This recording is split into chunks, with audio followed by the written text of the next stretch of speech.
الله الرحمن الرحيم ومن أحسن قولا ممن دعا إلى الله وعمل صالحا وقال إنني من المسلمين. عليكم ورحمة الله وبركاته.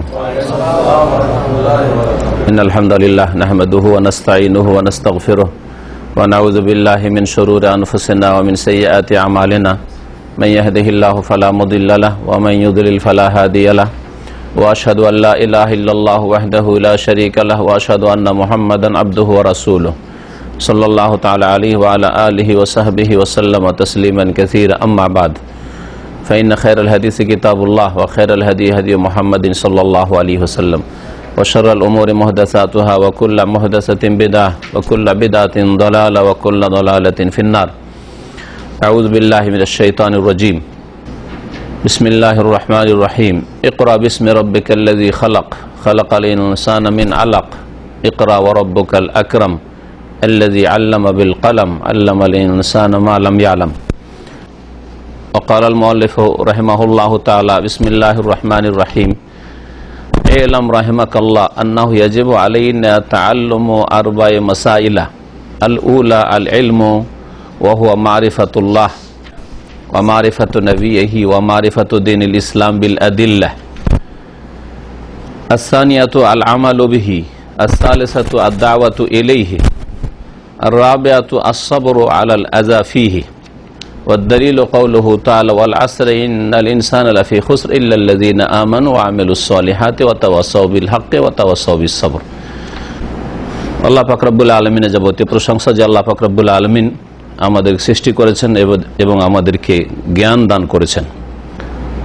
সে আল্লাহ পাকের যাবতীয় প্রশংসা যে আল্লাহ পাক রব্বুল আলামিন মানুষকে শিক্ষা লাভের জন্য জ্ঞান অর্জনের জন্য মেহনত পরিশ্রমের নির্দেশ দান করেছেন।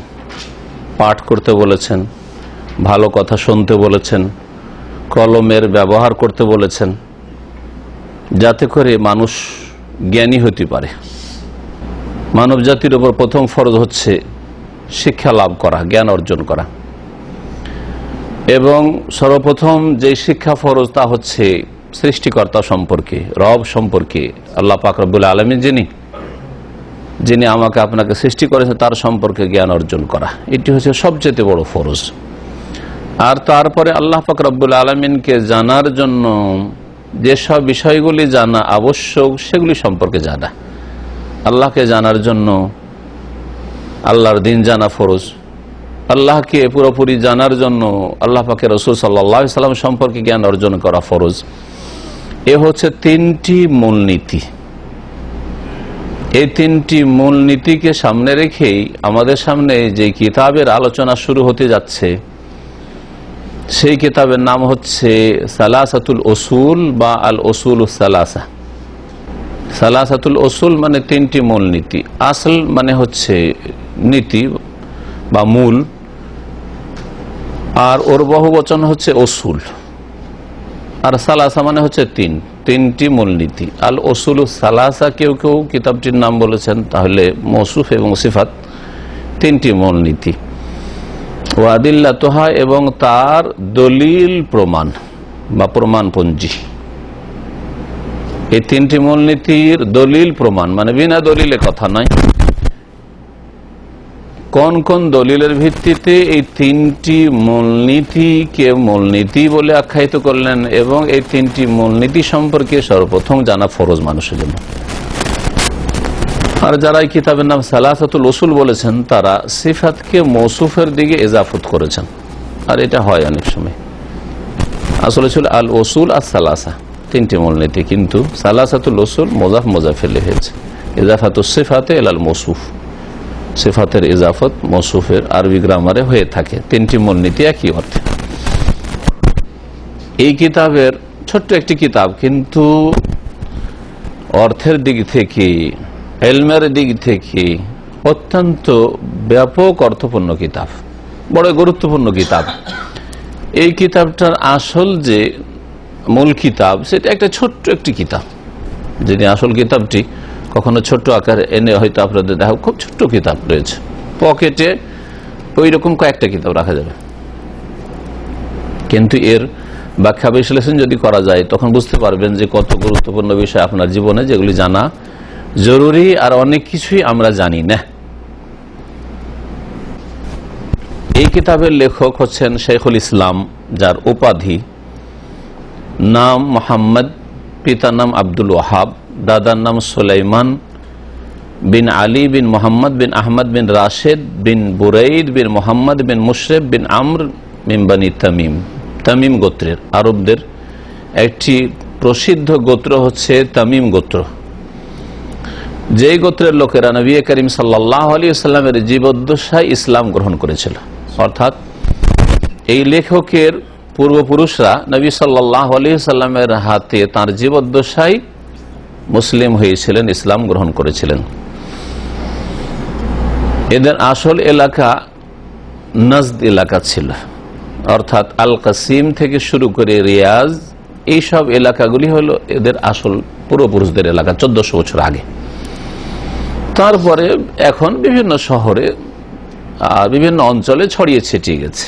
আজকালকার যুগটা এমন হয়েছে যেখানে যার রুজি রোজগার, যেখানে যার চাকরি বাকরি, যেখানে যার ব্যবসা বাণিজ্য, সেখানে ছড়িয়ে যায়।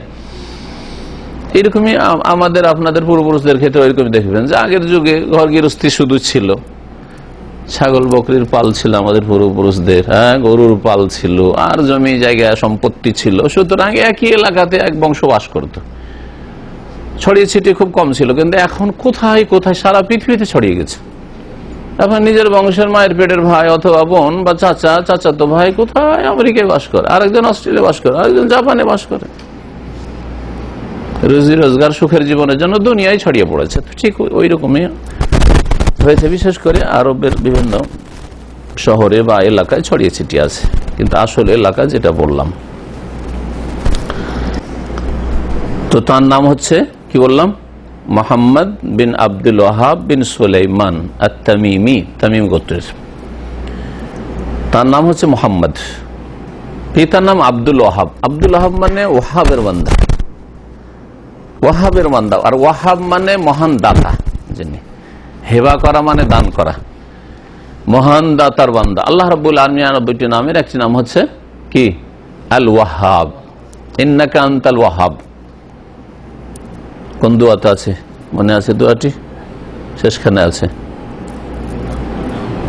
রব্বানা লা তুযিগ কুলুবানা বা'দা ইয হাদাইতানা ওয়া হাব লানা মিন হাব লানা, আল্লাহ আমাদেরকে দান করো, হাব মানে দান করো, ওয়াহাবা ইয়াহাবু, মিন লাদুনকা তোমার পক্ষ থেকে, রহমা করুণা দয়া দান করো, ইন্নাকা আনতাল ওয়াহাব নিঃসন্দেহে তুমি হচ্ছ আল ওয়াহাব মহান দানকারী, মহান দাতা। তো তার পিতা হচ্ছে ওয়াহাবের বান্দা আব্দুল ওয়াহাব। তার এই তার যে সংস্কারমূলক ইসলাহি কাজ ছিল, এই কাজগুলি পছন্দ হয়নি দুটি বাতিল শক্তির। তার যে সংস্কারমূলক কাজ ছিল, ইসলাহ সংশোধনের কাজ ছিল, মানব জাতির বিশেষ করে মুসলিমদের মাঝে ইসলামের নামে যে শিরকি আকিদা, বিদাতি আকিদা, কুফরি আকিদা, ইসলাম ভঙ্গকারী আকিদা, ইসলামের নামে কবর মাজার পূজা, ইসলামের নামে গাছের পূজা, ইসলামের নামে কত যে লজ্জাকর কাজ যেগুলি মুশরিকরা করে থাকে, এসবগুলি কাজ আরব উপদ্বীপেও শুরু হয়ে গিয়েছিল। আরব জাজিরাতেও, ভারত, বাংলাদেশ, পাকিস্তান, ইরান, ইরাক, ওইসব দেশের মতো শুরু হয়ে গেছিল। কয়েকশো বছর ধরে এরকম চলেছে। আর এই কবর মাজার পূজা আর যতগুলি বিদাত রয়েছে, এগুলি হচ্ছে সুফিবাদের কেটে মেরে নিয়ে আসা ফসল।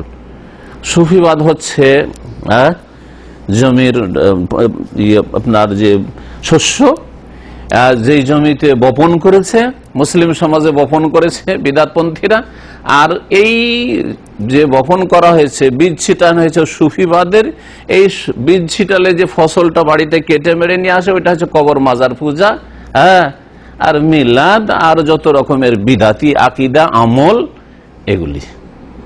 যদি সুফিবাদ না আসতো, কবর পূজা কখনো আসতো না মুসলিম সমাজে। যেমন জমিতে যদি আপনি ধান না ছিটাতেন, তাহলে ধানের ফসল বাড়িতে উঠে আসতো না, বুঝা গেছে? যেমন ফসল, আপনি বীজ বপন করে বীজ ছিটাবেন, তেমন আপনার বাড়িতে ফসল আসবে। ভালো যদি বীজ ছিটান তো ভালো ফসল আসবে, আর মন্দ বীজ ছিটান তো মন্দ ফসল আসবে।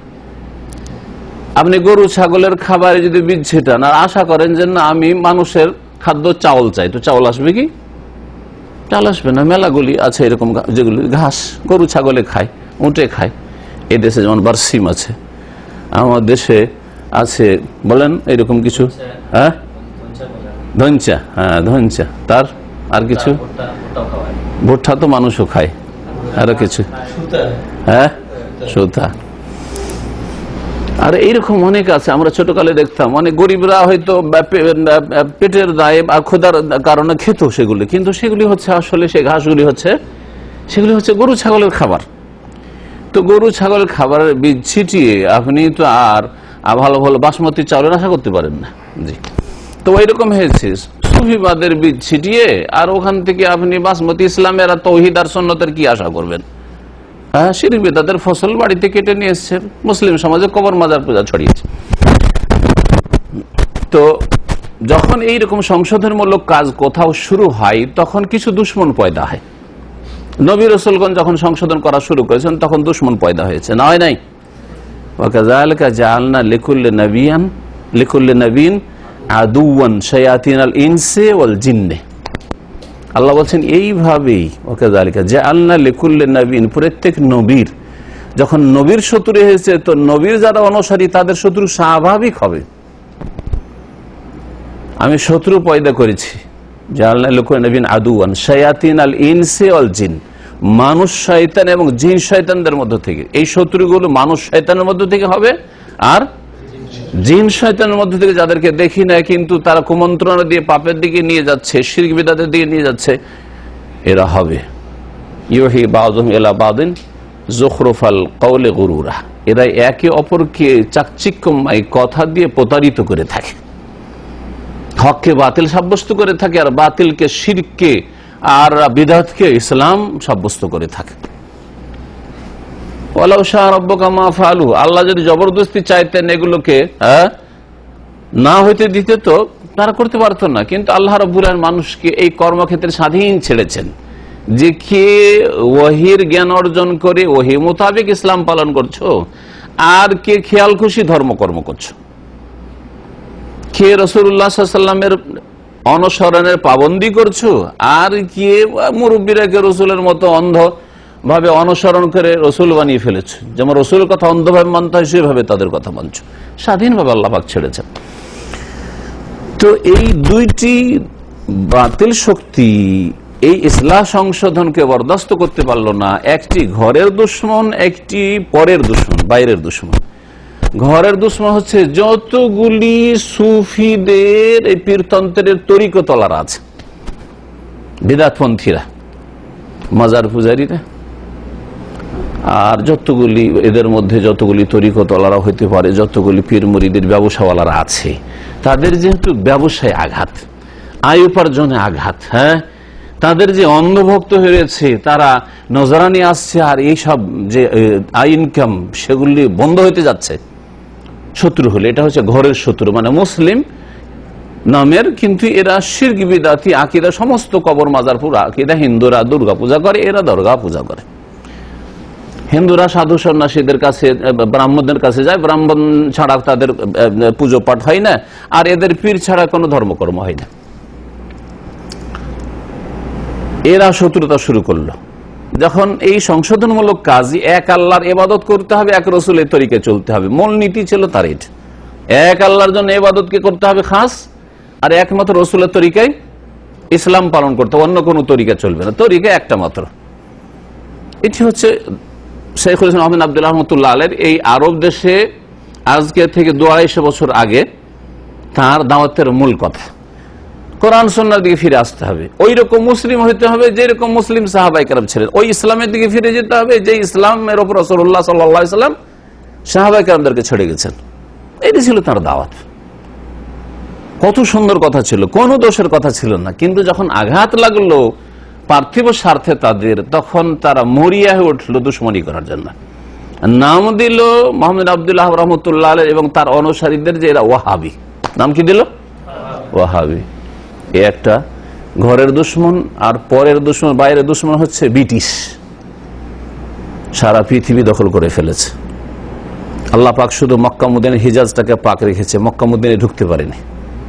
অথচ লোহিত সাগর দিয়ে কিন্তু ভারত আক্রমণ করার জন্য যাচ্ছে। ভারত, ফিলিপাইন, ইন্দোনেশিয়া পর্যন্ত পৌঁছেছে লোহিত সাগর দিয়ে, মানে জেদ্দার পাশ দিয়ে তারা যাচ্ছে।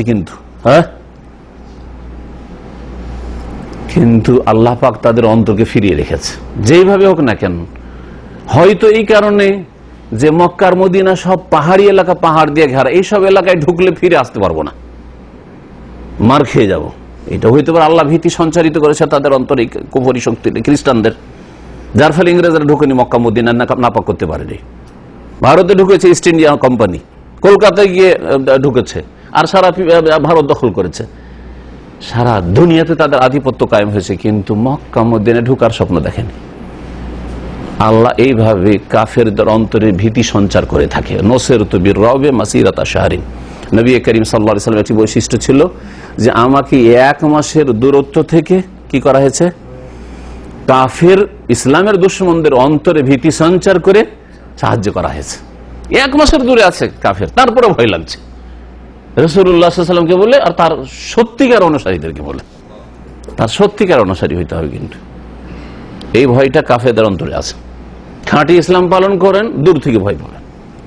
বাতিল ইসলাম, ইসলামের নামে আপনি শিরক বিদআত করেন, তাহলে আপনার সাথে মিত্রতা, আপনাকে বলে কোনো ভয় নেই, যে এরা তো আমাদের পকেটে আছে, কেন আমরা যা করি এরাও তাই করে।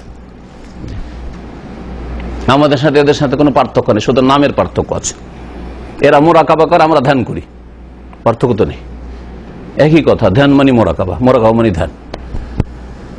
তো এই নাম দিল, ওয়াহাবি নাম দিল। এই মোহাম্মদ আব্দুল ওয়াহাব নামটি আসলে সেই জন্য এই আলোচনাগুলি করেছি, যাতে আপনাদের ব্রেন খুলে আর হক কথা জানতে পারেন।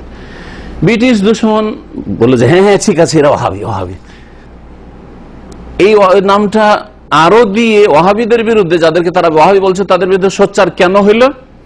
কারণ ভারত উপমহাদেশে, তখনকার ভারত মানে ভারত, পাকিস্তান, বাংলাদেশ সব মিলে বার্মা পর্যন্ত, মুসলিমদের হাতে যেহেতু ইংরেজরা আসার আগে ভারতের ক্ষমতা ছিল, আর মুসলিমদের কাছ থেকে ইংরেজরা এই ক্ষমতা কেড়েছে, বোঝা গেছে না? যার কাছ থেকে কোনো কিছু কাড়া হয় সেটা পুনরুদ্ধারের জন্য আপ্রাণ চেষ্টা করে, এটা মানুষের স্বভাব, ঠিক কিনা? আপনার ভালো একটা বাড়ি আছে, জমি জায়গা আছে, কেউ যদি আপনাকে বাড়ি থেকে বেদখল করে, আপনার বাড়ি দখল করে নেয়, আপনার জমিগুলো দখল করে নেয়, তো আপনি বা আপনার ছেলেরা, আপনার বংশধর উঠে পড়ে লাগবে কি লাগবে না জমি জায়গা উদ্ধার করার জন্য, বাড়িটা উদ্ধার করার জন্য? এটা হচ্ছে মানুষের স্বভাব, কারণ আমাদের এটা। তো ভারতে যেহেতু হিন্দুদের নেতৃত্ব ছিল না, নেতৃত্ব কার ছিল? মুসলিমদের ছিল। মুসলিমদের কাছ থেকে এই নেতৃত্বের নিয়ামত ইংরেজরা ছিনিয়ে নিয়েছে, ব্রিটিশরা ছিনিয়ে নিয়েছে। সুতরাং স্বাধীনতা আন্দোলনে মুসলিমরা আগে ছিল যে আমাদের হারিয়ে যাওয়া ধন যাতে ফিরিয়ে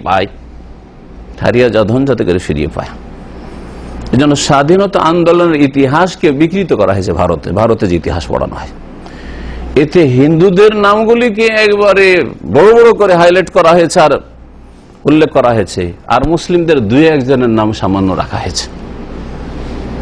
বুঝা গেছে? শুধু এদিকে ইঙ্গিত করছি, যেহেতু মুসলিমরা সোচ্চার, মুসলিমদের মধ্যে যারা বিদাতি, তাদের ওইসব মাথা ব্যথা না, তাদের মাজারের বিরুদ্ধে তো ইংরেজরা কিছু করছে না, তোমরা মাজার নিয়ে ধর্মকর্ম করো, তোমাদের ব্যবসা চলতে থাকে। আর এই জন্য 2টি লোককে ভারতে ইংরেজরা দাঁড় করলো, 2টি পথভ্রষ্টকারী মোল্লাকে দাঁড় করলো। একটা হচ্ছে মির্জা গোলাম আহমদ কাদিয়ানি ধর্ম প্রচার করা শুরু করলো যে শেষ নবী মুহাম্মদ সাল্লাল্লাহু আলাইহি ওয়াসাল্লাম না, শেষ নবী মুহাম্মদ সাল্লাল্লাহু আলাইহি ওয়াসাল্লাম না, আরো নবী আসতে পারে। হ্যাঁ, তার মুহাম্মদ সাল্লাল্লাহু আলাইহি ওয়াসাল্লামের জিল্লি আকসি নবী হইতে পারে। আর তিনি হচ্ছেন মির্জা গোলাম আহমদ কাদিয়ানি নিজেদেরকে আহমদী বলে একটা ধর্ম প্রচার করা শুরু করলো। এদেরকে টাকা পয়সা দিয়ে দাঁড় করলো ব্রিটিশ শক্তি। সে মুসলিমদেরকে ভারতে খ্রিস্টান তো বানানো সম্ভব নয়, কারণ মুসলিমরা আপন দিনের ওপর নামাজ রোজাতে ঘাটতি থাকে, কিন্তু ইসলাম ছেড়ে দিয়ে অমুসলিম হয়ে যাবে এটা অত সহজ না। যখন পারল না, কমপক্ষে কাদিয়ানি বানা। খ্রিস্টান না বানিয়ে যদি কাদিয়ানিও বানিয়ে দিতে পারি, তাহলে এটাও খ্রিস্টান বানানোই, একই কথা, কোনো পার্থক্য নেই। কারণ কাদিয়ানি মুরতাদ কাফের, আর নিঃসন্দেহে আর খ্রিস্টানও কাফের। একটা টার্গেট, প্রচুর পয়সা দিয়ে তাকে দাঁড় করলো ভারতে। এর নাম হচ্ছে গোলাম আহমদ কাদিয়ানি, এর নাম হচ্ছে গোলাম আহমদ কাদিয়ানি।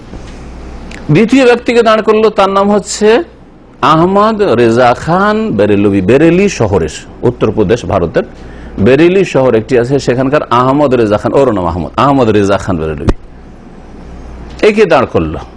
একে কি কাজে লাগালো, যে এই যে মাজার পূজা, কবর পূজা চলছে, এটাকে কোরআন এবং হাদিসের অপব্যাখ্যা করে কোরআন এবং হাদিস থেকে প্রমাণ করার চেষ্টা করতে হবে। তোমাকে মুসলিম জাতিকে বুঝিয়ে দিতে হবে যে ইসলাম বলছে মাজার পূজার কথা, কোরআন বলছে মাজার পূজা করতে। কোরআন বলে কবরে পাওয়া যায়, মাজারে পাওয়া যায়, ওলিয়া উলিয়া ওরাই দিতে পারে, ওরা আলেমুল গায়ব, ওরা হাজির নাজির।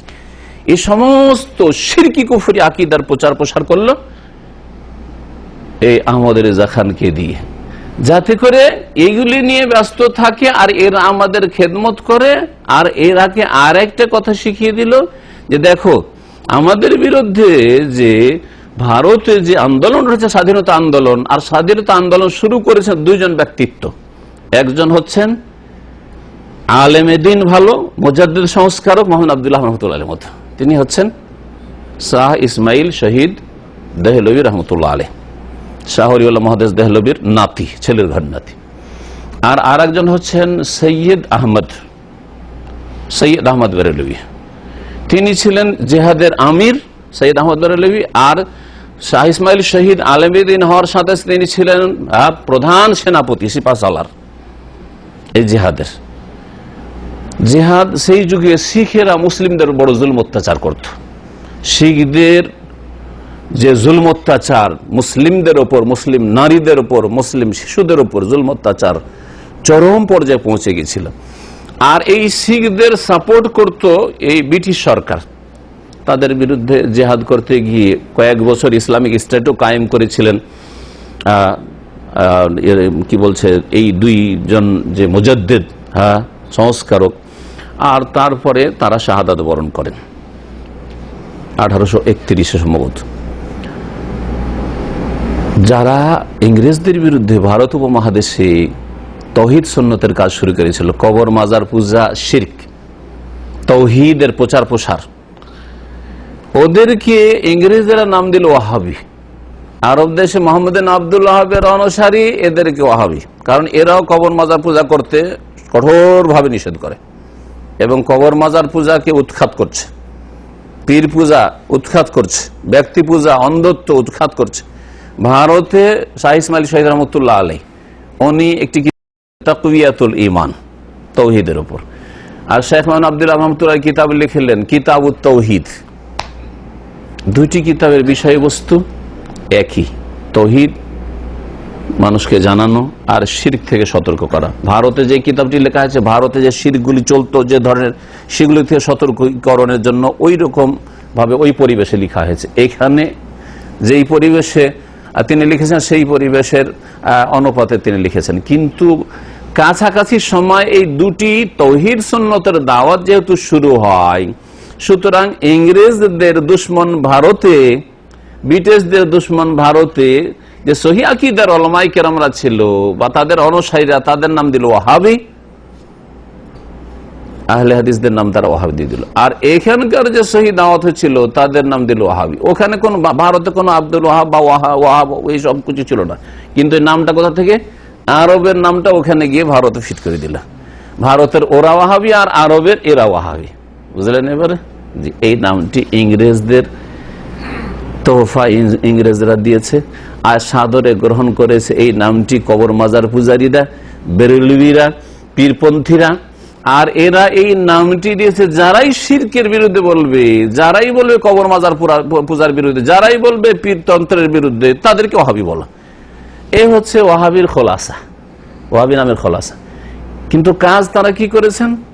তৌহিদের কাজ করেছে, আল্লাহর একত্ব প্রতিষ্ঠা করা এবং ইত্তিবা প্রতিষ্ঠা করা, রাসূলুল্লাহ সাল্লাল্লাহু আলাইহি ওয়াসাল্লাম নির্ভেজাল ইত্তিবা অনুসরণ করা। রসুলকে মেনে চলতে হবে, রসুলের অনুসরণ করতে হবে, আর এক আল্লাহর ইবাদতবন্দি করতে হবে।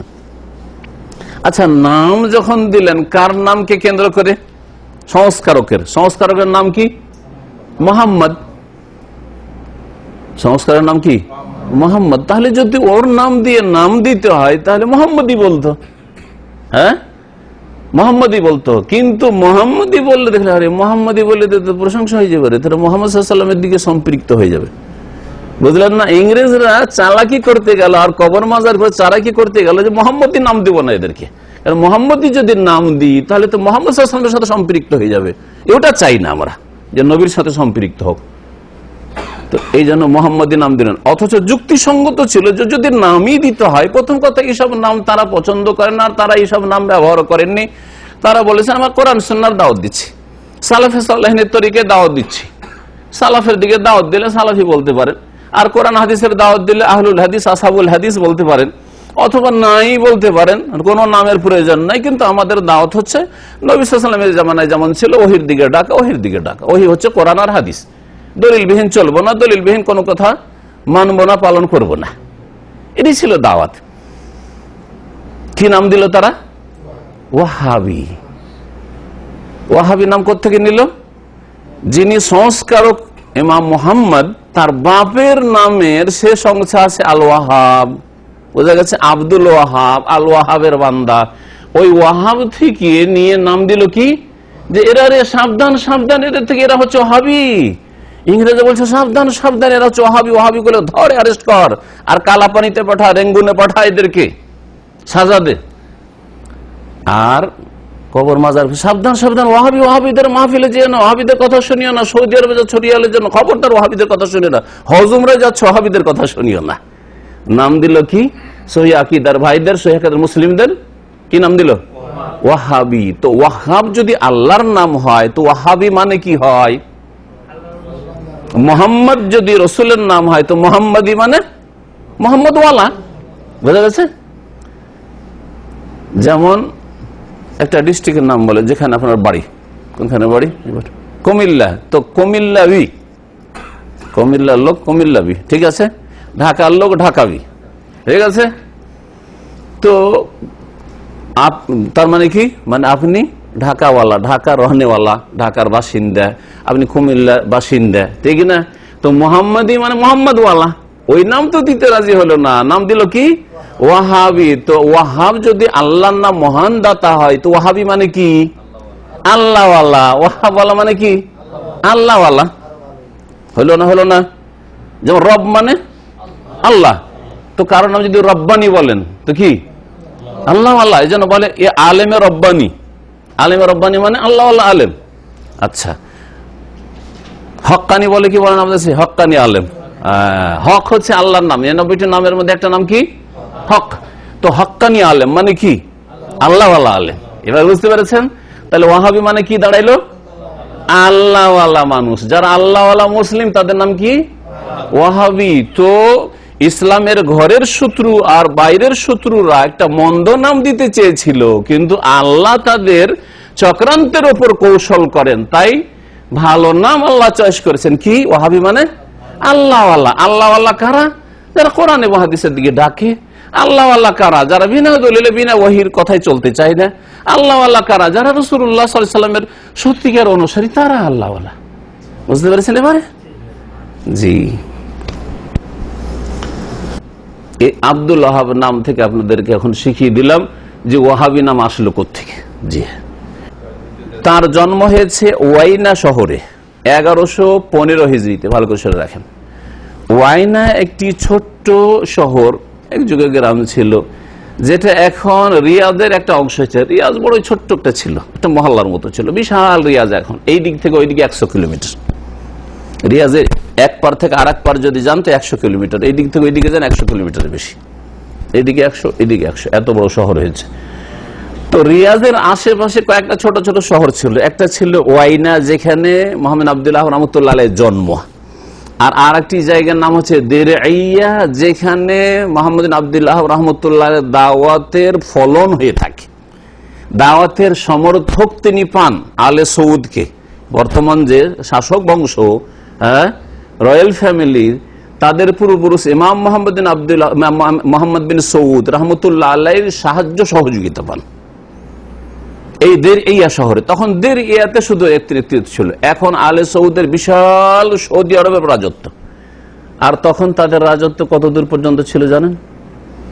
গোটা রিয়াজও ছিল না, রিয়াজের এলাকা না, রিয়াজের মধ্যে একটা মহল্লা, ছোট্ট মহল্লা অনাবাদ হয়ে আছে। আমি কিছুদিন আগে গিয়েছিলাম, বছরখানেক হইল না, আমার সাথে বেশ কিছু আমাদের এই খাস ছাত্র ভাইরা ছিলেন আপনি মনে হয়, তাই না? যাদেরকে নিয়ে ফজরের নামাজের পরে আমাদের রিয়াজের ভাই চলেন দের ইয়া দেখে নিয়ে আসে, যেখানে আগের কেল্লাগুলি দুর্গগুলি ছিল, আগের বাড়িঘর ছিল, আগের মসজিদ মোহাম্মদ আব্দুর রহমতুল্লাহ যুগে মসজিদগুলি ছিল, বিরান হয়ে আছে, অনাবাদে আছে, খেজুর বাগানগুলি, খেজুর গাছগুলি শুকিয়ে গেছে, ওই সব বন জঙ্গলগুলি দেখে আসলাম। শহরের ভিতরে একটা মহল্লা, আজকালকার যে কোনো দামাম খবরের ছোট্ট একটা মহল্লার মতো একটা মহল্লাতে রাজত্ব ছিল আলে সৌদের, এই সৌদ বংশের যে বর্তমান সরকার।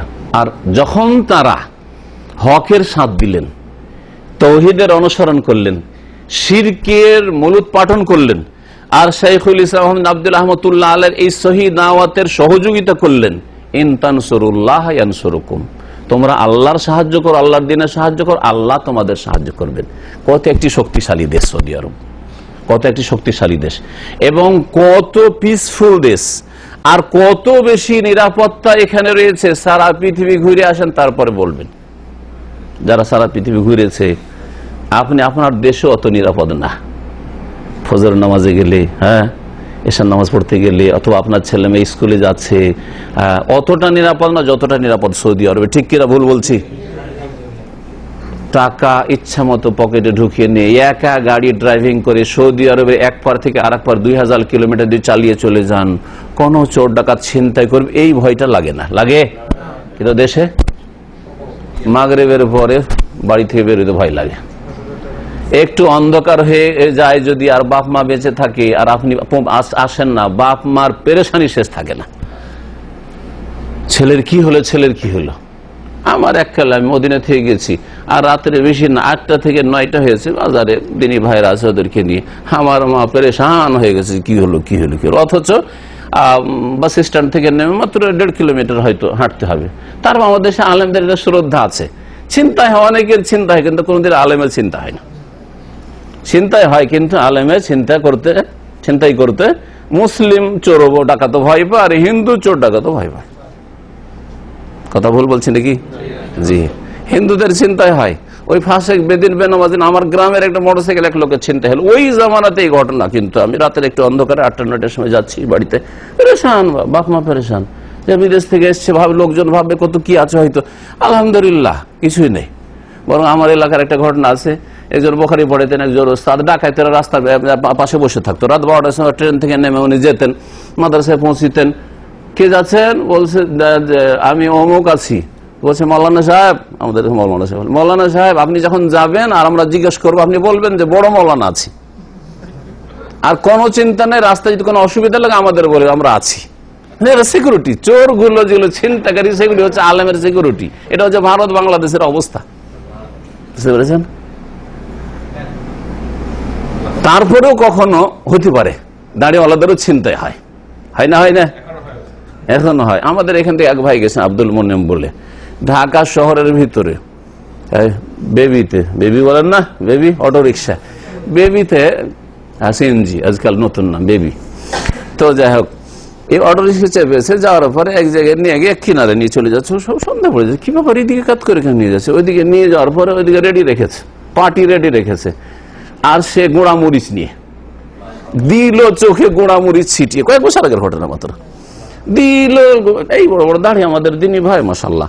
তো দিল ছিটিয়ে, বলছে এমন অন্ধকার হয়ে গেল আর কিছুই দেখি না। তারপরে আমার পকেটে যা কিছু ছিল সবকিছু নিয়ে গেল, আর তারপরে আমাকে ওই বেবি থেকে অটো রিক্সা থেকে নামিয়ে দিল। আমি যাবো কোন দিকে, কিছু তো দেখতে পাই না, রাস্তাঘাট ধুয়েও কিছু দেখতে পাই না, দীর্ঘক্ষণ বসে থাকলো অন্ধকারে। নিজের দেশে সৌদি আরবে এরকম হয়েছে না? হবে ইল্লা মাশাআল্লাহ, আল্লাহ না করে। কথা হচ্ছে যে আল্লাহর দিন, বলছিলাম যে আল্লাহর দিনের সাথ দিলে আল্লাহ পাক দিন দুনিয়ার দুটোই নিয়ামত দান করেন। তাওহীদের সাথ দিয়েছে, ইসলামের সাথ দিয়েছে, সহি দাওয়াত, কোরআন এবং হাদিসের দাওয়াত প্রচার প্রসার যখন শুরু হয়েছে এখানে শেখ মোহাম্মদ আব্দুর রহমতুল্লাহ এর মাধ্যমে, তখন এখানকার সরকার সাথ দিয়েছে। আল্লাহ পাকে এদেশে দুনিয়ারও নিয়ামত দিয়েছেন, দিনেরও নিয়ামত দিয়েছেন, সার্বিক নিয়ামত আল্লাহ পাক এখানে রেখেছেন। যেই দেশে কোনো কিছু জন্মায় না সেই দেশে সবচেয়ে ভালো লোকেরা খেতে পায়, ঠিক কিনা? মাটির তলা থেকে আল্লাহ রিজিক দিচ্ছেন, হ্যাঁ, পেট্রোলের রিজিক সারা দুনিয়া থেকে লোকেরা আসছে। আল্লাহ পাক রব্বুল আলামিন যেন এই নিরাপত্তাকে স্থায়ী রাখেন এবং দিনের উপর সকল মুসলিমকে কায়েম রাখেন। আর মনে রাখবেন যে এটা কারো বাবার সম্পত্তি না, আল্লাহর দিনের উপর যতদিন আছেন ততদিন আল্লাহ পাকে নিয়ামত রেখেছেন। আর যখন থাকবেন না, সরে যাবেন, যত সরতে থাকবেন তত আল্লাহ ছিনিয়ে নেবেন। ভারত 800 বছর দিয়েছিলেন, তারপর আল্লাহ দেখলেন যে না, এরা সংশোধন করলেন, আল্লাহ ছিনিয়ে নিয়েছেন এই নেতৃত্ব। যে কোনো দেশের ক্ষেত্রে এটাই ফিট হবে।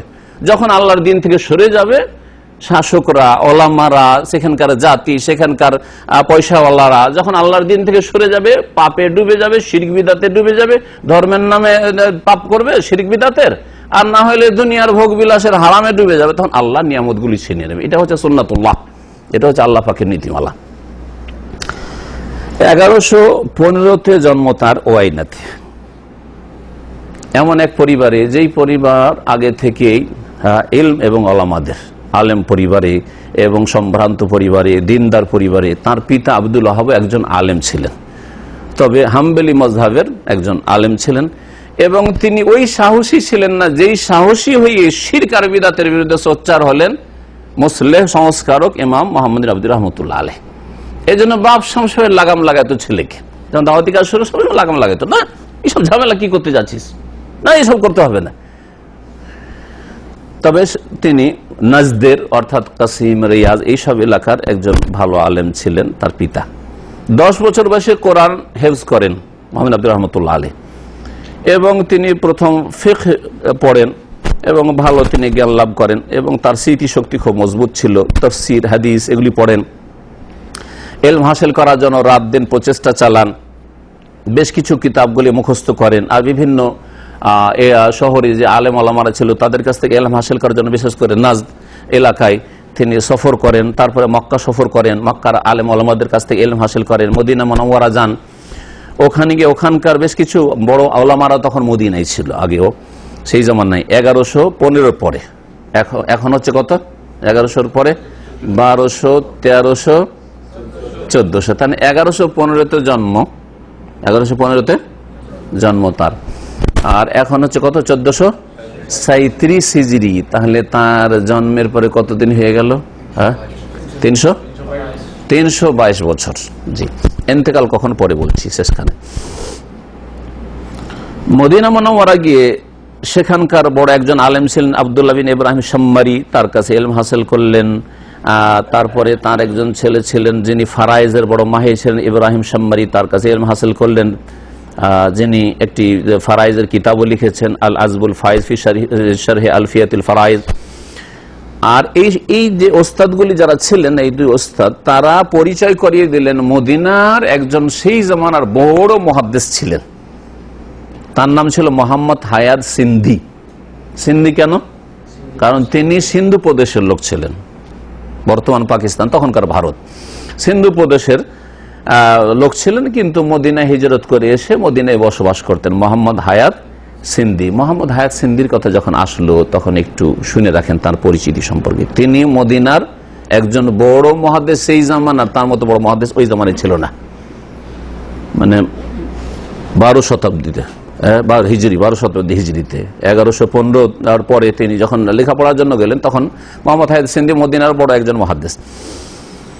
এই মোহাম্মদ হায়াত সিন্ধির একটি টিকা রয়েছে, হাসিয়া, যেটাকে বলা হয় নাসাইর ওপর, সোনানে নাসাই, যেটা আমাদের লোকের নাসাই শরীফ বলে, সোনানে নাসাইর ওপর সুন্দর একটি টিকা রয়েছে। যেই টিকা সহ নাসাইটি তারপর থেকে আজ পর্যন্ত ছেপে আসছে ভারত, পাকিস্তান, বাংলাদেশ। আরবি যে নাসাইটা, সোনান নাসাই, যেটা দেওবন্দ থেকে ছেপেছে, সাহারানপুর থেকে ছেপেছে, দিল্লি থেকে ছেপেছে, পাকিস্তান করাচি বা আরো বিভিন্ন জায়গা থেকে ছেপেছে, তার উপর যে হাসিয়া টিকাটি আছে সেটা কার? আল্লামা মোহাম্মদ হায়াত সিন্ধি মুহাদ্দিসের। সেই টিকা সহ আমরা কিন্তু মাদ্রাসায় নাসাই পড়েছি। মোহাম্মদ হায়াত সিন্ধি বংশগত হানাফি মাযহাবের লোক হলেও যারা কোরআন এবং হাদিসের পণ্ডিত হয় তারা অনেকে হেদায়েত পেয়ে যায় যদি চেষ্টা করে, তাহলে আর ওই গোঁড়ামি থাকে না। মযহাব আল্লাহ ফরজ করে, আল্লাহ কোরআন হাদিস মানা ফরজ করেছেন। মোহাম্মদ হায়াত সিন্ধি বংশগত হানাফি হইলেও তিনি তার এই টিকাতে যখন রফুল ইয়াদাইনের কথা নামাজের এসেছে, এই বিষয়টি বলতে চাই আপনাদেরকে। রফুল ইয়াদাইন বুঝেন কি? নামাজে দুই হাত উত্তোলন করা, রাফা মানে উঠানো, আর ইয়াদাইন মানে দুই হাত উঠানো। যখন রুকুতে যাবেন তখন হাত আল্লাহু আকবার হাত উঠাবেন, যখন আপনি রুকু থেকে উঠবেন সামি আল্লাহু লিমান হামিদা তখন হাত উঠাবেন। হ্যাঁ, দুটো হইল। আর তৃতীয় হচ্ছে যখন 3 রাকাত বা 4 রাকাত বিশিষ্ট নামাজে প্রথম তাহিয়াত থেকে, প্রথম তাশাহুদ থেকে উঠবেন আল্লাহু আকবার বলে, তখন কি করবেন? আল্লাহু আকবার এই হাত উঠাবেন। এই 3টি জায়গায় দ্বিমত আছে। একদল বলছেন যেমন আবু হানিফা রাহমাতুল্লাহ আলাইহি বা হানাফি মাযহাবে যে এগুলো রফেদান নেই। আরেক দল বলছেন না, এই রফেদান সুন্নত আছে। অধিকাংশ আইম্মা কেরাম শাফি, মালিক, আহমদ, মুহাদ্দিসিন, আহলে হাদিস সবাই বলছেন রফুল ইয়াদাইন আছে 3টি জায়গায়। আর একটি জায়গা হচ্ছে শুরুতেই, নামাজ যখন শুরু করেন তখন কি করেন? আল্লাহু আকবার, ঠিক না? আল্লাহু আকবার, কান ধরবেন না, কিন্তু এই কান ধরে তওবা করবেন না, এটা বিদআত। যারা কানে আল্লাহু আকবার, হ্যাঁ আল্লাহু আকবার এরকম করে, এটা বিদআত। সালাফদের জামানায় সুন্নতের অনুসারী না বিদআত ভক্ত, এটা চেনার একটা তরিকা ছিল যে হাতটা কদ্দুর পর্যন্ত উঠায়। যারা এইভাবে উঠাইতো তাদেরকে বিদআতি বলতেন তারা। জি, আমি রেফারেন্স সহ কোনো সময় যখন নোট করা থাকবে তখন বলবো আপনাদেরকে যে কোন কিতাবে কথাটি আছে, যে একটা যুগ ছিল যে সুন্নতের অনুসারী না ওই অন্ধ মুকাল্লিদ বিদআতি, এটা চেনার উপায় ছিল যে হাতটা কতদূর পর্যন্ত উঠায়। মুহাদ্দিসিনদের আমলে যে দেখা যায় যে কাঁধ বরাবর উঠায় অথবা কানের লতি পর্যন্ত উঠায় এইভাবে, তাহলে সুন্নতের অনুসারী। আর এই কান ছয় এইভাবে অথবা এইভাবে, হ্যাঁ, তো ওদেরকে বিদআতি মনে করা হয়তো। সুতরাং এইটা বিদআতিদের লক্ষণ, বিদআতিদের লক্ষণ। তো বলছিলাম এই রফুল ইয়াদাইন তাকবীরে তাহরিমার সময় সবার কাছে আছে না নাই? হানাফি মাযহাব আল্লাহু আকবার দিয়ে করেন না, ওইটা মানছেন, কিন্তু রুকুতে যাওয়ার সময় মানছেন না, রুকুতে ওঠার সময় মানছেন না, তাহাজ্জুদ থেকে যখন উঠছেন 3য় রাকাতে তখন করছেন না। এই রফুল ইয়াদাইন সম্পর্কে হানাফি মাযহাবের আলেমরা কি বলে? যে এটা মনসুখ হয়ে গেছে। কি হয়েছে? রহিত হয়ে গেছে। মানসুখ মানে রহিত হয়ে গেছে, আগের হুকুম ছিল পরে নিষেধ হয়ে গেছে। বুঝলেন কথা? আর অধিকাংশ মুহাদ্দিসিন উলামায়ে কিরাম 3 মাযহাবের উলামারা তারা কি বলছেন? যে এটা হচ্ছে সুন্নাত। মোহাম্মদ হায়াত সিন্ধি বংশগত হানাফি, সেই হাসিয়াতে আমার নিজের চোখে দেখেছে এবং আমার জবানে পড়েছে ছাত্র জীবনে। এখন ওই কিতাবগুলি এখানে নেই, কিন্তু আমার বাড়িতে আছে। তিনি লিখছেন যে হানাফিরা যে মানসুখ হওয়ার দাবি করেছে, মানসুখ হওয়ার যে দাবি করেছে যে রফুল ইয়াদাইন আগে ছিল এখন নেই, সুতরাং রফুল ইয়াদাইন করা ভুল, দাওয়ান নাসখে বাতিলুন।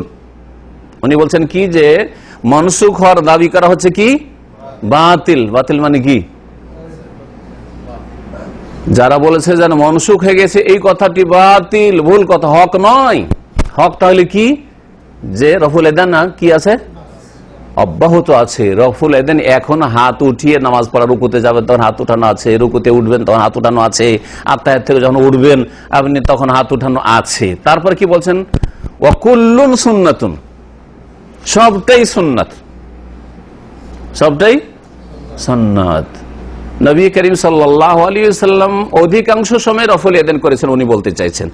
আর আব্দুল্লাহ ইবনে মাসউদের হাদিসের ভিত্তিতে যদি অন্যরা হাদিস থেকে যঈফ বলেছেন, কিন্তু যদি ধৈর্যও নেওয়া হয় কখনো কখনো নবী করেছেন। সুতরাং কখনো কখনো 10 বার করে একবার যদি রফুল ইয়াদাইন ছেড়ে দেন তো সেটা আপনি মন্দ কাজ করলেন না, সেটা আপনি অন্যায় কাজ করলেন না বলবো না। যদিও হাদিস এই ক্ষেত্রে যঈফ, যারা যঈফ বলেছেন আর আসলে যঈফ, কিন্তু যদি ধরে নেন অনেক ওলামারা এত দূর পর্যন্ত এসছেন যে কখনো কখনো ছেড়ে দিতে পারেন, কিন্তু অধিকাংশ সময় রফুল ইয়াদাইন করা কি সুন্নাত নামাজি। আর যারা বলছে রফুল ইয়াদাইন ক্যান্সেল, রহিত হয়েছে, তাদের কথাটি হচ্ছে বাতিল। এটা হচ্ছে মোহাম্মদ হায়াত সিন্দির কথা, হানাফি মুহাদ্দিসের কথা। আর একজন হানাফি মুহাদ্দিস শাহ ওলিউল্লাহ দেহলভী, শহীদের দাদার কথা বলছি। তিনি হুজ্জাতুল বালাগাতে বলেছেন, ওয়াল্লাযী ইয়ারফাউ আহাব্বু ইলাইহি মিম্মা লা ইয়ারফা, যারা রফুল এদেন করে নামাজ পড়ে ওরা আমার কাছে বেশি প্রিয় ওই সব নামাজীদের চাইতে যারা রফুল এদেন করে না। যারা রফুল এদেন করে নামাজ পড়ে মানে শাফেঈরা, মালিকিরা, হাম্বলীরা, আহলে হাদিসরা, এটা শাহ ওলিউল্লাহ দেহলভী, হানাফি, মুহাদ্দিস সহসত্ব বলছেন কি ওরা আমার কাছে প্রিয়। তার কাছে তাহলে মাপকাঠি এটা ছিল না যে এরা আমাদের দলের নয়, সুতরাং এরা দূরের সৎ ভাই, এরকম নয়, এরা আমার কাছে বেশি প্রিয়। কেন প্রিয়? লিআন্না আহাদিস আর-রাফি আকসারু আসবাতু, কারণ রফুল এদেনের হাদিসগুলি হাত উঠিয়ে নামাজ পড়তে হবে। এই যে 4টি জায়গায়, তার মধ্যে 3টি জায়গায় ইখতিলাফ রয়েছে, এই 3টি জায়গায় তো হাত উঠাইতে হবে। এই হাদিসগুলি হচ্ছে সংখ্যার দিক থেকে আকসারও বেশি, ও আসবাত এবং মজবুত হওয়ার দিক থেকে অধিক মজবুত, অধিক বলিষ্ঠ। সুতরাং যারা রফেদান করে নামাজ পড়ে তারা আমার কাছে বেশি প্রিয়। বুঝলেন? এবারে কেমন নামাজ পড়বেন এখন চেষ্টা করে সহিহ নামাজ শিখার, যারা এখনো শিখেননি আর যারা শিখেন আলহামদুলিল্লাহ। মোহাম্মদ হায়াত সিন্দির কাছ থেকে হাদিসের ভালো জ্ঞান অর্জন করেন। ভালো ওস্তাদ লাগে ভালো কিছু শিখার জন্য, এক এক সাবজেক্টের এক একজন ওস্তাদ ভালো হয়। তো হাদিসে পণ্ডিত হয়েছিলেন শেখ মোহাম্মদ আব্দুর রহমতুল্লাহ আলাই এই মোহাম্মদ হায়াত সিন্দির কাছে মদিনায় হাদিস পড়ে, এবং তার কাছ থেকে হাদিস পড়ার পরে যেগুলো হাদিসের গুরুত্বপূর্ণ কিতাব উম্মাহাত মানে হচ্ছে বুখারী, মুসলিম, আবু দাউদ, নাসাই, তিরমিজি, ইবনে মাজাহ, কুতুব সিত্তা, এগুলির অনুমতি দিয়েছেন এগুলি আমার থেকে তুমি রিওয়ায়াত করতে পারো বা তুমি পড়াইতে পারো। মোহাম্মদ বিন আব্দুল্লাহ রহমতুল্লাহ আলাই তার লেখাপড়া শেষ করার পরে তার আব্বার ইন্তেকাল হয় 1153-তে। 1153-তে তার আব্বার ইন্তেকাল হয়। তার আগে পর্যন্ত বাপ একটা বড় বাধা, কি ঝামেলা করতে যাচ্ছিস তুই, এসব সবাই শিরিক করছে। আরে নবীর কবরের তওয়াফ করছে চারিদিকে, খুলনার ওই তো তওয়াফ করতো নবীর কবর, কাবার মক্কারও তওয়াফ করতো কাবার, আর নবীর কবরের চারিদিকে তওয়াফ করতো। এদিকটা খোলা ছিল, এখন বন্ধ করা আছে। হ্যাঁ, এই যে বাবে জিবরিল থেকে ঢুকলে এদিকটা বন্ধ করা আছে, যে ওই দিক দিয়ে রোজা দিয়ে ঢুকে এইভাবে তওয়াফ হইতো। এত বড় শিরক হইতো, কারণ আল্লাহর ঘর কাবা ছাড়া অন্য জায়গার তওয়াফ করা বড় শিরক। কারণ তওয়াফটা হচ্ছে ইবাদত, তওয়াফ হচ্ছে কি, যেমন আল্লাহ ছাড়া কারো জন্য নামাজ পড়া সিজদা করা কি বড় শিরক। আল্লাহকে সিজদা করছেন আর কবরও সিজদা করছেন, বা কেউ দুর্গাকে সিজদা করছে, মুশরিক কিনা? ঠিক তেমনি আল্লাহর ঘর কাবা ঘর ছাড়া অন্য কোন ঘরের কেউ যদি তওয়াফ করে তাহলে এটা বড় শিরক। কারণ তওয়াফ হচ্ছে ইবাদত, নামাজ, রোজা, হজ, যাকাতের মতো, রুকু সিজদার মতো। আর যখন তার পিতার ইন্তেকাল হয়ে গেল তখন সামনে ওই যে বাপের একটা বড় বাধা, ওইটা দূর হলো। আখাযা ইউলানু জাহরান বিদাওয়াতি সালাফিয়াতি ইলা তাওহীদিল্লাহ ওয়া ইনকারিল মুনকার, তখন তিনি প্রকাশ্যে কোরআন সুন্নাহর সালাফি দাওয়াতের প্রচার প্রসার শুরু করলেন, আল্লাহর তাওহীদ দিয়ে আহ্বান করা, এবং যেসব অন্যায় কাজ হচ্ছে ধর্মের নামে বিশেষ করে সে সোচ্চার হওয়া, আর যত বিদআত হচ্ছে সেই বিদআতগুলিকে দূর করার চেষ্টা করা। এই ক্ষেত্রে ওয়াকাদ সাদ্দা আজরাহুল উলাত মিন আলে সৌদ, এই যে সৌদ বংশ, বর্তমান যে সরকারের বংশ, সৌদি সরকার, হাফেজাহুমুল্লাহ, আল্লাহ তাদের সমস্ত অনিষ্ট থেকে হেফাজত করেন, আর সমস্ত রকমের দুশমন থেকে আল্লাহ পাক রব্বুল আলামিন, দুশমন অনিষ্ট থেকে আল্লাহ পাক রব্বুল আলামিন যেন এই দেশকে নিরাপদ রাখেন, তারা সহযোগিতা করেছিলেন। যাতে হলো কি, এই দিকে মোহাম্মদ আব্দুল্লাহ রহমতুল্লাহ আলাইহির কোরআন সুন্নাহর দাওয়াত, আর তার দাওয়াত ছিল লিখনের মাধ্যমে এবং বক্তব্যের মাধ্যমে, দর্শকদের ছাত্র তৈরি করা, ভালো ছাত্র তৈরি করা, আর এক এক এলাকা পাঠিয়ে দেওয়া, যাও তুমি চলে যাও অমুক এলাকাকে দাওয়াতের কাজ করা। এইভাবে লোক তৈরি হয়েছে। একা তেমন কিছু করা সম্ভব নয়, আপনার যদি হাত মজবুত না থাকে তাহলে একা কতদূর পৌঁছিবেন আপনি। তো আল্লাহ পাক তার জন্য ব্যবস্থা করে দিয়েছেন, এক কোরআনী শক্তি তার কাছে, হকের দাওয়াত দলিলের শক্তি, আর এক হচ্ছে সুলতানি শক্তি, আলে সৌদের ক্ষমতার শক্তি, প্রশাসনের শক্তি। এই দুই শক্তি দিয়ে আরব দেশ থেকে শিরক, বিদআত, আর কবর পাকা ছিল, কবর গম্বুজ তৈরি করা ছিল, এই সবকে চূর্ণ বিচূর্ণ করে, যেটা বাকির কবরস্থান, যাকে জান্নাতুল বাকি লোকেরা বলে থাকে, আল মুআল্লা কবরস্থান মক্কাতে, জান্নাতুল মুআল্লা, এইগুলিতে গম্বুজ তৈরি করা ছিল কবরের উপর, আর পূজা হইত, যেমন ভারত বাংলাদেশে মাজার পূজা হচ্ছে। এই সবগুলিকে প্রথম দাওয়াত দেওয়া, যারা সোজা মনে মেনে নিল যেগুলো শিরক ঠিক আছে আমরা এগুলোকে শেষ করে দিচ্ছি, ভালো কথা। যদি না মানলো তখন তাদের বিরুদ্ধে বল প্রয়োগ করে এগুলিকে ধূলিসাৎ করা হয়েছে। এবং যেইভাবে রাসূলুল্লাহ সাল্লাল্লাহু আলাইহি ওয়াসাল্লামের জামানায় কবর ছিল, যে কবর সবগুলি কবর আর কাঁচা থাকবে, পাকা হবে না, কবরের ঘর তৈরি হবে না, কবরে সেজদা হবে না, ওই দিকে ফিরিয়ে নিয়ে আসা হয়েছে, যেটা ছিল নবী করিম সাল্লাল্লাহু আলাইহি ওয়াসাল্লামের দাওয়াত। সুতরাং মুহাম্মদ বিন আব্দুর রহমাতুল্লাহর যে দাওয়াত রয়েছে সেটা কোনো নতুন দাওয়াত নাই। নবী সাল্লাল্লাহু আলাইহি ওয়াসাল্লাম এবং সাহাবায়ে কেরামদের যে যুগে যে ইসলামটা ছিল, সেই ইসলামের গায়ে যে ময়লা আবর্জনা আর কাচড়া পড়ে গেছে, সেসব কাচড়া ময়লা আবর্জনা দূর করাই হচ্ছে শাইখুল ইসলাম মুহাম্মদ বিন আব্দুল্লাহ রহমতুল্লাহ দাওয়াত। আপনার ডিউটি করার পরে মাথা থেকে পা পর্যন্ত যদি আপনার ধুলো আর ময়লা আবর্জনা আর গোবর, পচা সড়া সবকিছু দুর্গন্ধতে যদি ভর্তি হয়ে যায়, তো আপনার কাজ কি? পরিষ্কার পরিচ্ছন্ন তাহারাত অর্জন করা, পরিষ্কার পরিচ্ছন্ন হওয়া। তো ইসলামের গায়ে ওই রকম ময়লা আবর্জনা ভর্তি করে দিয়েছিল ধর্মের নামে শিরক বিদআতকারীরা। এই ময়লা আবর্জনাগুলিকে দূর করে আবার যে খালেস ইসলাম রাসূলুল্লাহ সাহাবায়ে কেরামদের জামানায় ছিল, তাবেঈনদের জামানায় ছিল, তাবেঈনদের জামানায় ছিল, খোলাফায়ে রাশিদিন জামানায় ছিল, সেদিকে ফিরিয়ে নিয়ে আসার চেষ্টা করেছেন। আল্লাহ পাক যেন কবুল করেন এবং আল্লাহ পাক তার উপর রহম করেন। তার বেশ কিছু লিখনী রয়েছে, তার মধ্যে সবচেয়ে প্রসিদ্ধ যেটি লিখনী, বড় বড় কিতাব তিনি লিখেননি, কারণ তার কাজ ছিল দাওয়াত দেওয়া। দাওয়াত দেওয়ার ব্যস্ততার কারণে ছোট ছোট তিনি কিতাব লিখেছেন। এবং যেই মিশন নিয়ে উঠেছিলেন যে মানুষের সংস্কার সংশোধন করা, ভুল ত্রুটি সংশোধন করা, বাঁকা হয়ে গেছে সোজা করা, এই ক্ষেত্রে যেই কিতাবগুলি প্রয়োজন ছিল বা যেই বিষয়গুলির উপর কলম ধরার দরকার ছিল, সেই বিষয়গুলির উপর কলম ধরেছেন তিনি। প্রথম কিতাব কিতাবুত তাওহীদ, আল্লাযী হুয়া হাক্কুল্লাহি আলাল আবিদ। তাওহীদের আমরা দর্স দিয়ে এই ইসলামিক সেন্টার রাকা এবং দাম্মাম মিলে আমরা পুরোটা শেষ করেছি। আমাদের অডিও ভিডিও পুরো রেকর্ড আছে, যদি কেউ শুনতে চান তো এগুলি আপনারা সব ইউটিউবে শুনতে পারবেন অথবা আমাদের ভাইদের কাছ থেকে নিতে পারবেন বিভিন্ন মাধ্যম দিয়ে। দ্বিতীয় কিতাব কাশফুস শুবহাত, সংশয় নিরসন বলে এটি বাংলায় অনুবাদ করা হয়েছে। তৃতীয় কিতাব কিতাবুল কাবায়ের, বড় গুনাহগুলি সম্পর্কে কিতাব, সব এগুলো ছাপা কিতাব আছে আমাদের কাছে। 4 নম্বর কিতাব হচ্ছে সালাসাতুল উসুল বা আল উসুলুস সালাসা, 3টি মূলনীতি, যেই কিতাবের দর্স আমরা দেব বা শুরু করেছি আজকে থেকে। 5 নম্বর কিতাব হচ্ছে মুখতাসার আল ইনসাফ ওয়া শারহুল কবির, আল ইনসাফ আর শারহুল কবির, এটা হাম্বলি ফিকহের কিতাব, ওর সংক্ষিপ্তকরণ। 6 নম্বর কিতাব হচ্ছে মুখতাসার জাদুল মাদ, জাদুল মাদ আল্লামা ইবনে কাইয়িম রাহমাতুল্লাহ আলাইহি যে কয়েক খণ্ডে রয়েছে, সেটার একটি ছোট্ট খণ্ডে তিনি সংক্ষিপ্ত আকারে বিনা দলিলগুলিকে কমিয়ে দিয়ে তিনি আসল মাসলা মাসাইলগুলি নিয়ে এসেছেন। 7 নম্বর তার বেশ কিছু ফাতাওয়া এবং রাসাইল আছে, যেগুলি মজমুআত মুআল্লাফাতুল ইমাম মুহাম্মদ বিন আব্দুল ওয়াহাবের নামে জামিয়াতুল ইমাম মুহাম্মদ বিন সৌদ আল ইসলামিয়া আল ইমাম ইসলামিক ইউনিভার্সিটি যেটা রিয়াজে রয়েছে, সেখান থেকে ছাপানো হয়েছে। তার ইন্তেকাল হচ্ছে 1206 হিজরি, 1206 ইন্তেকাল। কত বয়স হলো তাহলে তার? কত? 91 বছর বয়স কার? শাইখুল ইসলাম মুহাম্মদ আব্দুর রহমাতুল্লাহ আলাইহি।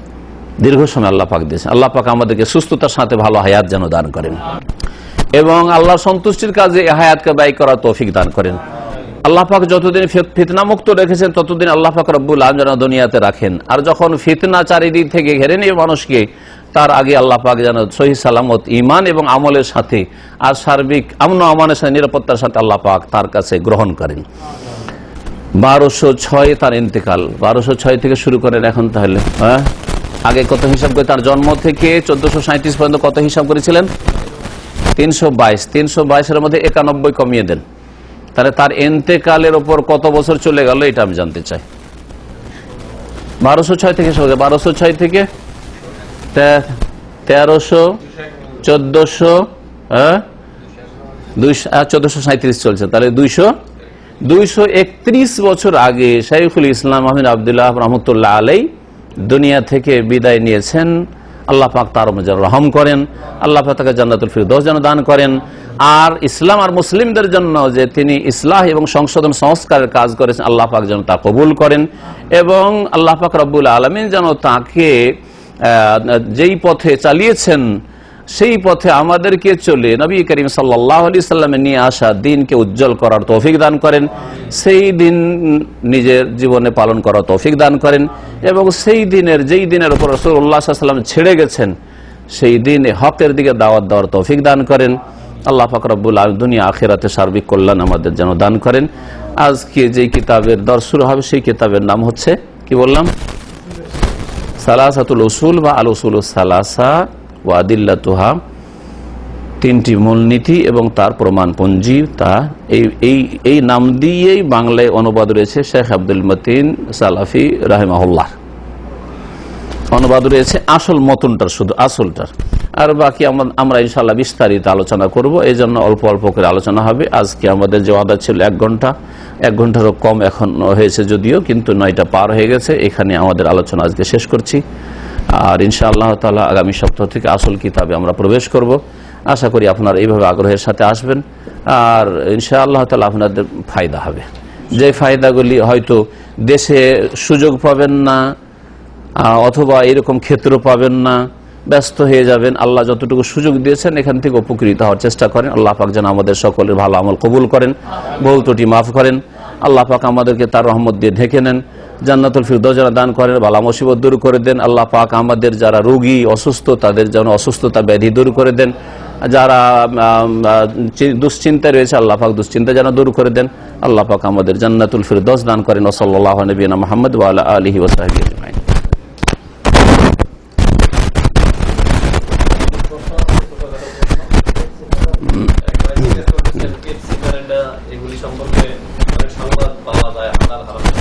পেপসি মিরান্ডা সম্পর্কে দেখেন, আবেগে কোনো কথা বলবেন। কিছু বক্তারা আছে যারা এরকম ফতোয়া দিয়েছে, কিন্তু এগুলো ফতোয়া ভুল। আমাদের যারা সহি আকীদারী আলেম ওলামা সহি কথাই বলে, কিন্তু সহি কথা বললেও তারা ভুল মুক্ত না, যেমন আমি ভুল মুক্ত না। আর যদি আবু হানিফা, শাফি, মালিক, আহমদের 4 মাযহাব ইখতিলাফ হইতে পারে তাদের, তো তাদের তুলনায় আজকালকার আলেমরা কিছুই না, বোঝা গেছে, যদিও সহি আকীদার হোক। সুতরাং যারা ফতোয়া দিয়েছে যে এই পেপসি আর মিরান্ডা হারাম, তাদের ফতোয়া ভুল, এতে কোনো সন্দেহ নেই। আসল হচ্ছে আল্লাহর নিয়ামতে যতক্ষণ হারামের স্পষ্ট দলিল না পাচ্ছেন ততক্ষণ হালাল। যখন স্পষ্ট দলিল পাওয়া যাবে, হাদিস পেশ করছে যে কিয়ামতের একটা লক্ষণ হচ্ছে যে কিছু জিনিস এমন হবে যেগুলোর মুন হবে, গায়রে ইসমা, মদ হবে, কিন্তু সেগুলোর নাম বদলে দিবে। তো পেপসির নাম কি মদ ছিল নাকি? এর আগে পেপসিকে মদ, পেপসির সাথে আর মদের সাথে কি বা সম্পর্ক আছে? মদের নেশা হয়, মাতলামি করে খেয়ে পাগল হয়ে বমি করে বেড়ায়, আর পেপসিতে বা 7 আপে কোথায় এটা হয়? সুতরাং দুটো আলাদা জিনিস, এইসব ফালতু কথা, এই ফতোয়া একেবারে ভুল, বুঝতে পেরেছেন? আমি খাই না কারণ এতে শরীর ফায়দা নেই, ওটা আলাদা কথা। কিন্তু পেপসি 7 আপ বিড়ির মতো ক্ষতিকর, সেই জন্য বিড়ির উপরে কিয়াস করে হারাম করে দেবো না? হ্যাঁ, গাঁজার উপরে কিয়াস করে হারাম করে দেবো? হ্যাঁ, ধূমপান বা জর্দার উপরে, তামাকের উপরে কিয়াস করে হারাম করে, এটা ভুল কথা। জর্দা তামাক আলাদা জিনিস, আর মাদক দ্রব্য আলাদা জিনিস, আর পেপসি আলাদা জিনিস। পেপসিতে আপনার শরীর স্বাস্থ্যের ক্ষতি হচ্ছে, আপনি খেন না, কিন্তু ওয়ালা তোহারে মালা গাইরে অন্যের হারাম করিয়েন না, বুঝা গেছে? কোনো কিছু হালাল হইলে খেতে হবে জরুরি না। গরুর গোস্ত হালাল খেতে হবে নাকি খাওয়ার জন্য মাথা খারাপ করে দিতে হবে আর হিন্দুদের সাথে লড়াই কোনো জরুরি নয়, সুন্নাত না। নবী সাল্লাল্লাহু আলাইহি ওয়াসাল্লাম গরুর গোস্ত খেয়েছেন, কি প্রমাণ করতে পারবেন নাকি? অনেকে মনে করে গরু খেলাম না তো মুসলমান কি করে হইলাম। ভুল কথা, আসলে এগুলো তো ভারতীয় কথা, এগুলো ইন্ডিয়ান কথা, এগুলো বাঙালি কথা, বোঝা গেছে? নবী সাল্লাল্লাহু আলাইহি ওয়াসাল্লাম উটের গোস্ত খেয়েছেন, বোঝা গেছে? দুম্বার গোস্ত খেয়েছেন, ঠিক আছে না? কিন্তু গরুর গোস্ত খেয়েছেন এর প্রমাণ তো আজ পর্যন্ত আমি পাইনি। কি জানি, আমার এমনি আপনাদের থাকলে দিতে পারেন, অসুবিধা নেই। আজ গরু ছিল মদিনায়, যে গরুর গোস্ত খেয়েছেন, মহিষের গোস্ত খেয়েছেন, কিন্তু আপনি প্রয়োজনে মহিষের গোস্ত খেতে পারেন। তো কথা হচ্ছে যে দেখেন, কোনো কিছু হালাল হইলে ওটাকে হারাম করবেন না, আর হালাল হইলে আপনাকে খেতে হবে এটাও জরুরি না। মেলা কিছু হাজার হাজার হালাল আছে, আমরা খাই না, তাই না?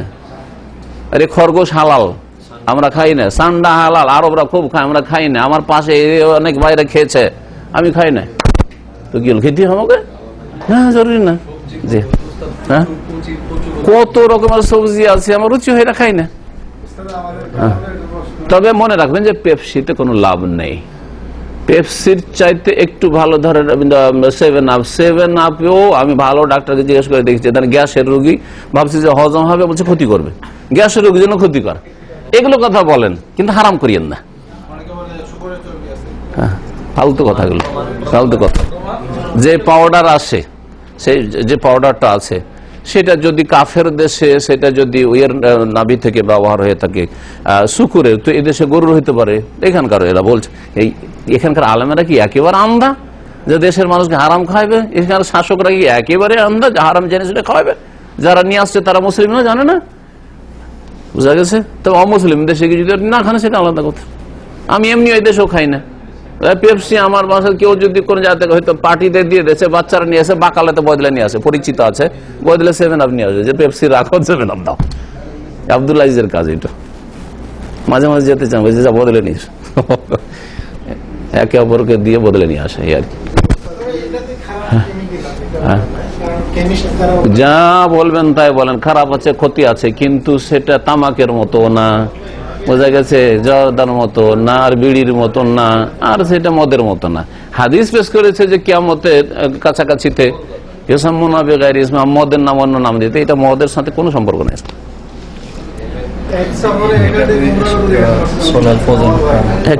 একই বাস, ওইটাকে একটু ই করেছে, হাইফাই করেছে। এটা যেহেতু আল্লাহ আজিহিরা ছাপিয়েছে ফ্রি বিতরণের জন্য, এই জন্য এই সাজে সস্তা করেছে। 100 একাধিক আমরা করি না, সুন্নাতের খেলাফ।